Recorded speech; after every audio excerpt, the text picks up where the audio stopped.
Hello everyone, welcome to my channel. In this video we will discuss about the topic laser. इस video में हम laser का full form and laser की थोड़ी सी introduction करेंगे and then absorption and emission of radiations के साथ रिलेटेड जो भी 3 बेसिक प्रोसेसेस हैं आइंस्टाइन ने जो दिए थे वो इस वीडियो में हम कवर करेंगे। नेक्स्ट वीडियो में हम लेज़र की जो प्रॉपर्टीज़ होंगी एंड टाइप्स ऑफ लेज़र जो है वो हम डिस्कस करेंगे। So let's start with the topic laser. The laser stands for light amplification by stimulated emission of radiations। ठीक है, जो लेज़र है उसका अगर फुल फॉर्म देखें, L से light, A for amplification, then S for stimulated, E is emission, then R is radiation. तो इसे कंबाइन करके हम कह सकते हैं कि light amplification by stimulated emission of radiations. और ये जो पूरी डेफिनेशन है इसे हम फर्दर आगे जो भी वीडियोस आएंगी, हम जो भी हमारे प्रोसेसेस होंगे उनके बेसिस पे हम इस डेफिनेशन को भी एक्सप्लेन करेंगे। ठीक है, now the theory of development of laser and maser was given by Albert Einstein in 1917। और ये जो लेज़र का कॉन्सेप्ट था वो आइंस्टाइन ने दिया था। ठीक है, जो भी थ्योरेटिकल डेवलपमेंट है, जो भी थ्योरेटिकल बेसिस जो आइंस्टाइन ने दिया था उससे वो जो भी थ्योरेटिकल कॉन्सेप्ट था वो मेजर ने प्रूव किया था। ठीक है, maser stands for microwave amplification by stimulated emission of radiation. और मेजर के बाद ही हम लेज़र का आइडिया हमारे पास आया। ठीक है, इस वीडियो में हम सिर्फ लेज़र का ही कॉन्सेप्ट समझेंगे।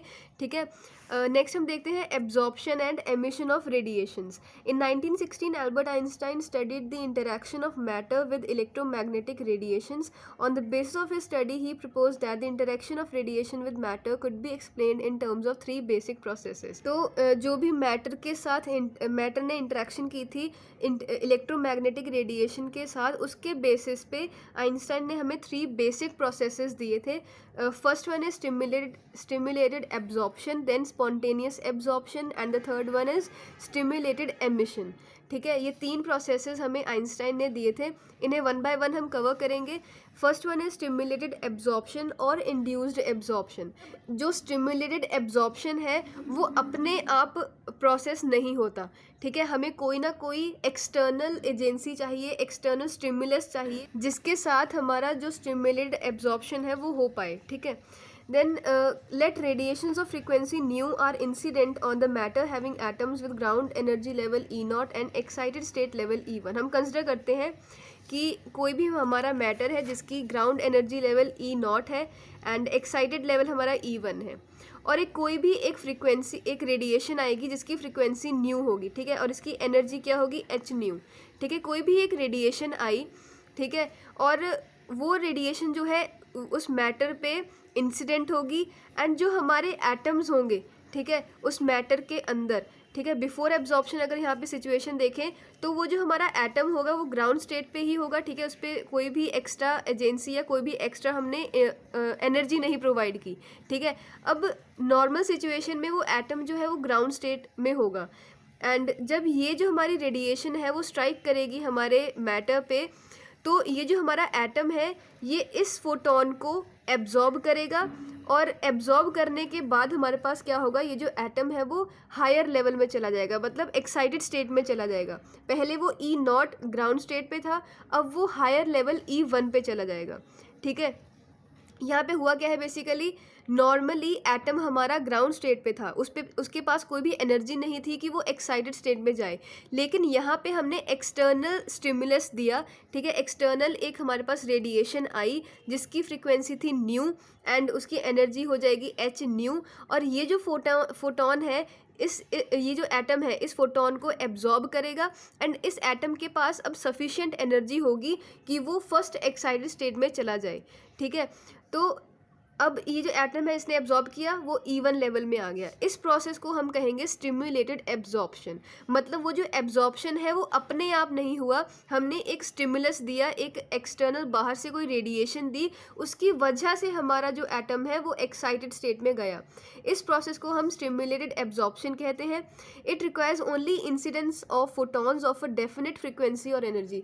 इस प्रोसेस में हमें सिर्फ एक फोटोन की ज़रूरत होती है जिसकी डेफिनेट फ्रिक्वेंसी हो और एनर्जी हो, and each atom absorbs one photon and is excited to higher energy level. मतलब अगर कोई भी एक फोटोन आएगा तो वो एक फोटोन जो है वो सिर्फ एक ही एटम को एक्साइट करवाएगा, ठीक है। अगर हमारे पास यहाँ पे दो तीन एटम्स हो तो एक फोटोन आया, ये जो एटम है वो हायर लेवल में चला जाएगा। देन अगर हम ये चाहते हैं कि बाकी दो एटम्स ही हमारे हायर एनर्जी लेवल में हो तो उसके लिए हमें एक्स्ट्रा दो फोटॉन्स यहाँ पे स्ट्राइक करवाने पड़ेंगे, ठीक है। मतलब एक फोटॉन एक ही एटम को हायर एनर्जी लेवल में एक्साइट करवा सकता है।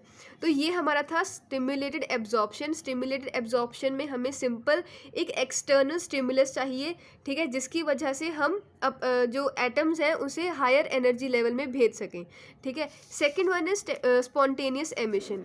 अब ये जो स्पॉन्टेनियस एमिशन है, in this the excited atom does not continue in higher energy state for long. अगर हम ये सिचुएशन देखें, ये हमारा एक्साइटेड एटम स्टेट में था हमारा एटम। अब ये जो एटम है ये बहुत ज़्यादा देर के लिए वहाँ हायर एनर्जी लेवल में नहीं रह सकता, ठीक है।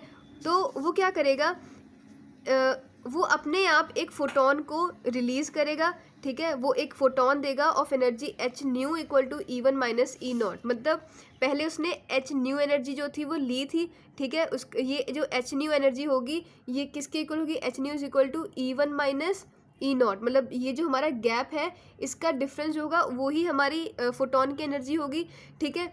अब ये जो एटम है वो ज़्यादा देर के लिए हायर एक्साइटेड लेवल में नहीं रह सकता, इसलिए अब ये क्या करेगा, ये ग्राउंड लेवल में आएगा और एक फोटोन रिलीज़ करेगा जिसकी एनर्जी होगी h nu equal to E1 minus E nought, ठीक है। Now this process does not require any stimulus from outside. अब ये जो प्रोसेस हुआ, इस प्रोसेस में हमें कोई भी एक्सटर्नल एजेंसी, एक्सटर्नल स्टिमुलस नहीं देना पड़ा, ठीक है। पहले हमने यहाँ पे स्टिमुलेटेड एब्जॉर्प्शन में क्या किया था, एक्सटर्नल फोटोन दिया था जिसकी वजह से हमारा एटम जो है वो हायर एनर्जी लेवल में गया। लेकिन अब ये हायर एनर्जी लेवल में जो एटम है ये अपने आप ग्राउंड स्टेट लेवल में आ सकता है, इसे कोई भी एक्स्ट्रा एनर्जी नहीं चाहिए कि वो ग्राउंड स्टेट लेवल में आए। तो ये जो, क्योंकि ये अपने आप आएगा तो इस प्रोसेस को हम कहेंगे स्पॉन्टेनियस एमिशन। यहाँ पे हमें कोई भी स्टिमुलस देने की ज़रूरत नहीं पड़ी, इसलिए ये स्पॉन्टेनियसली हो रहा है, अपने आप एमिशन हुआ है ये, ठीक है। जैसे यहाँ पे हम देख सकते हैं बिफोर एमिशन हमारे पास एटम जो था वो हायर लेवल में था, ठीक है। देन जब वो उसने फोटोन को एमिट किया, ठीक है, फोटोन यहाँ पे हमारे पास एमिशन ऑफ फोटोन हुआ, तो ये जो एटम है ये अपने आप स्पॉन्टेनियस ये ग्राउंड स्टेट लेवल में आया और एक फोटोन दिया जिसकी एनर्जी है h nu equal to E1 minus E nought, ठीक है। ये स्पॉन्टेनियस प्रोसेस था। The photons given out in spontaneous emission are in random direction unrelated to any internal और external condition in the matter और incident radiations. अब ये जो photon है ये किसी भी इंटरनल या एक्सटर्नल कंडीशन पे नहीं डिपेंड करेगा, ये रैंडमली डायरेक्टेड फोटोन होगा, ठीक है। Third one is stimulated emission, ठीक है। This emission requires a external stimulus. अब ये जो प्रोसेस हुआ था ये अपने आप हुआ था, ठीक है। जो एटम था वो अपने आप ग्राउंड स्टेट लेवल में आया, इसे कोई भी एक्सटर्नल स्टिमुलस नहीं चाहिए। लेकिन ये जो स्टिमुलेटेड एमिशन है यहाँ पे हमें जो एक्सटर्नल स्टिमुलस की ज़रूरत पड़ेगी, यहाँ पे एटम अपने आप ग्राउंड स्टेट लेवल पे नहीं आ सकता। The excited atom in the energy state E1 may not be ready to come to the ground state at the given instant. हो सकता है कि वो जो एटम है वो ग्राउंड स्टेट लेवल में नहीं आना चाहता, ठीक है। But when a photon of resonant energy h nu equal to E1 minus E naught passes by the atom, it immediately drops to the ground state, ठीक है। अब एटम जो है वो रेडी नहीं है ग्राउंड स्टेट लेवल पे आने के लिए, बट अगर हम यहाँ पे कोई भी एक फोटोन यहाँ पे आए, ठीक है, एटम के पास आए जिसकी एनर्जी है h nu equal to E1 minus E nought, तो वो जो एटम है वो ग्राउंड स्टेट लेवल पे आ सकता है, ठीक है।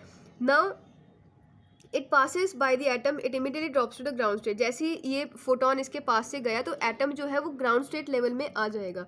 The photon emitted goes parallel to the incident photon. अब क्योंकि ये एटम जो है वो ग्राउंड स्टेट पे आएगा, ग्राउंड स्टेट पे आने की वजह से वो एक फोटोन रिलीज करेगा, ठीक है। अब ये जो एटम है यहाँ से ग्राउंड स्टेट लेवल में आया, इस एटम की वजह से एक फोटोन रिलीज हुआ, और ये जो फोटोन है वो इंसिडेंट फोटोन जो होगा, इंसिडेंट फोटोन के पैरेलल ही हमारे पास यहाँ पे आएगा, ठीक है। और ये दोनों जो फोटोन्स हैं इनके फेज सेम होंगे, इनकी फ्रिक्वेंसी सेम होगी, ठीक है। तो हम ये कह सकते हैं the two photons are to be coherent to each other, ठीक है। हम ये जो दो फोटॉन्स हैं इन्हें कह सकते हैं कि दो फोटॉन्स जो है वो कोहेरेंट होंगे, ठीक है।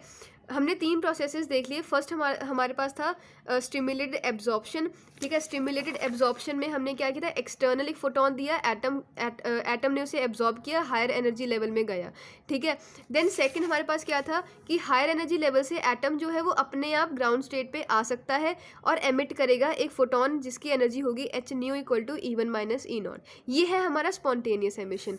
देन हमारे पास थर्ड वन है कि ये जो एटम था हो सकता है कि ये नीचे ना आ सके, ठीक है। देन अगर हम यहाँ से एक पास करवाएं, इसके पास से कोई एक फोटोन पास करवाएं, तो ये जो एटम है वो ग्राउंड स्टेट लेवल में आएगा with the emission of photon, ठीक है। और वो जो फोटोन एमिट होगा वो हमारे इंसिडेंट फोटोन के ही पैरेलल होगा, और ये दोनों फोटॉन्स की जो फ्रीक्वेंसी है वो सेम होगी, ये दोनों एक दूसरे के पैरेलल होंगे, ठीक है, parallel in phase, and in दोनों को हम कोहेरेंट कह सकते हैं, ठीक है। तो इस वीडियो में हम सिर्फ इतना ही करेंगे, तीन प्रोसेसेस ही किए हमने। नेक्स्ट वीडियो में हम लेज़र की प्रॉपर्टीज़ डिस्कस करेंगे। आई होप आपको समझ में आया हो। Please like the video, subscribe the channel and share it. Thank you.